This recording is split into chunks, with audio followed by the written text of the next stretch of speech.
నమస్తే, welcome to Andhraprabha. Nepal Tibet సరిహద్దు ప్రాంతంలో సంభవించిన ఘోర ఆకస్మిక వరదలు ఇప్పుడు భారత్కు తీవ్రమైన ముప్పుగా పరిణమించాయి. హిమాలయాలలో ఊహించిన రీతిలో మంచు కరగడంతో కొండ చర్యలతో సహా కూలిపోవడంతో మంచు రాళ్లు మట్టి నీటితో కూడిన విధ్వంసకర ప్రవాహం దిగువకు ధాటిగా దూసుకొచ్చింది.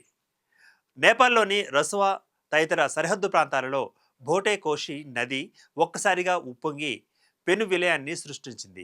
ఈ ప్రమాదంలో ఇప్పటి వరకు దాదాపు 359 మంది ప్రాణాలు కోల్పోగా 1300 మందికి పైగా గల్లంతయ్యారు. ఇందులో 290 మంది భారతీయుల ఆచూకీ కూడా దొరకకపోవడం దేశవ్యాప్తంగా తీవ్ర ఆందోళనను కలిగిస్తోంది.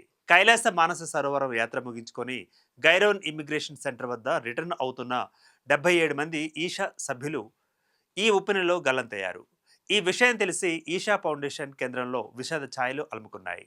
సద్గురు సైతం తీవ్ర దిగ్భ్రాంతితో కన్నీటి పర్యంతమయ్యారు. అయితే ఈ ప్రకృతి విపత్తు కేవలం నేపాల్కే పరిమితం కాలేదు.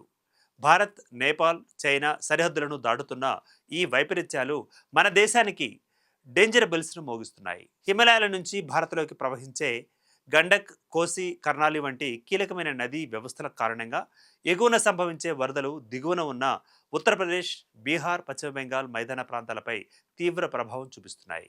హిమానీ నదాలు బద్దలైనప్పుడు ప్రవాహ వేగం, నీటి మట్టం ఒక్కసారిగా పెరిగి దిగువ ప్రాంతాలను ముంచెత్తుతాయి. గతంలో చూసిన కేదార్నాథ్ విపత్తు నుంచి సిక్కిం లోనాక్ సరస్సు ఉప్పెన వరకు, హిమాచల్ ప్రదేశ్ వరదల నుంచి ప్రస్తుత నేపాల్ ఘోరం వరకు ఇవన్నీ వాతావరణ మార్పులతో వేగంగా పెరుగుతున్న ముప్పుకు ప్రత్యక్ష ఉదాహరణలుగా చెప్పుకోవచ్చు. గ్లోబల్ వార్మింగ్, విపరీతమైన ఉష్ణోగ్రతల వలన హిమానీ నదాలు కరిగి వాటి ముందస్తు భాగాలలో నీటి నిల్వలు ప్రమాదకరంగా పెరుగుతున్నాయి. భారత హిమాలయ పర్యవేక్షణ ప్రాంతంలో ఉన్న దాదాపు 28,043 హిమ సరస్సులలో వందలాది సరస్సులు అత్యంత సున్నితమైన ప్రమాదకర స్థాయిలో ఉన్నాయని ఇస్రో హెచ్చరించింది.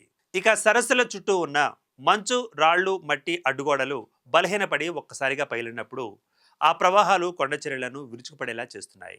ఇది లోయల్లో ఉన్న వంతెనలు, నేషనల్ హైవేలు, ఆర్మీకి చెందిన సైనిక మౌలిక వసతులు, డ్యాములు, జల విద్యుత్ ప్రాజెక్టులను సర్వనాశనం చేస్తున్నాయి. 2023లో సిక్కింలో తీవ్రమైన తీస్తా ప్రాజెక్టు వైఫల్యం, 50 కోట్లకు పైగా విలువైన ఆస్తుల నష్టం దీనికి ప్రత్యక్ష సాక్ష్యం.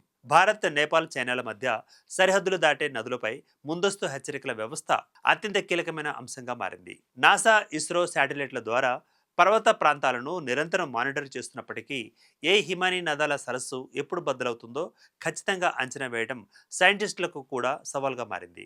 అందుకే నాసా, ఇస్రోల ఉపగ్రహ డేటాతో పాటు లైవ్ వార్నింగ్ సిస్టమ్స్ను, నదీ తీర ప్రాంతాల ప్రజల భద్రతకు అవసరమైన అర్లీ వార్నింగ్ నెట్వర్క్ను తక్షణమే బలోపేతం చేయాల్సిన అవసరం ఎంతైనా ఉంది. మారుతున్న వాతావరణ పరిస్థితులు, వర్షపాతం వలన రాబోయే రోజులలో హిమాలయ సరస్సుల విస్ఫోటనాలు భారత రక్షణ రంగానికి, ప్రజల జీవనానికి మరిన్ని అగ్ని పరీక్షలు పెట్టే ప్రమాదంగా స్పష్టంగా కనిపిస్తోంది. Keep watching Andhraprabha.